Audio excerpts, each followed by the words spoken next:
Let me bring in Charu here.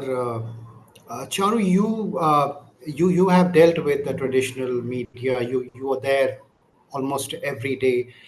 But when it comes to engaging with the YouTube journalists, how different is that, for you? Is there a fundamental difference? Well, good morning. Yes, I think so because YouTube journalism doesn't just need to be articulate, it also needs to be authentic. So here you're not aiming for headlines like you would do with legacy media. Here you would be aiming for hearts.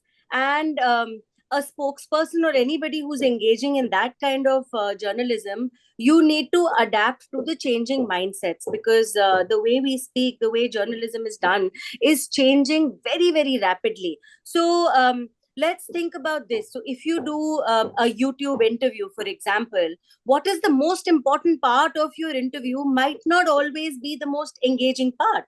What is the most engaging part will later be made into a reel or a clip or a shorts, and that will be shared the maximum. So it's important to be authentic, I believe, and that is very, very different from legacy media because there you can go prepared with this is my opening statement and this is where I stick to my ideology, etc. Here what you say in the beginning or what you say in the middle or what is supposedly a punchline, it might not be that bit that works really well. So one difference is that a spokesperson needs to be agile in their answering, not just firm in their ideology when you're dealing with YouTube journalism. And that is a big shift because here your authenticity is going to be seen more than how well read you are about a certain situation.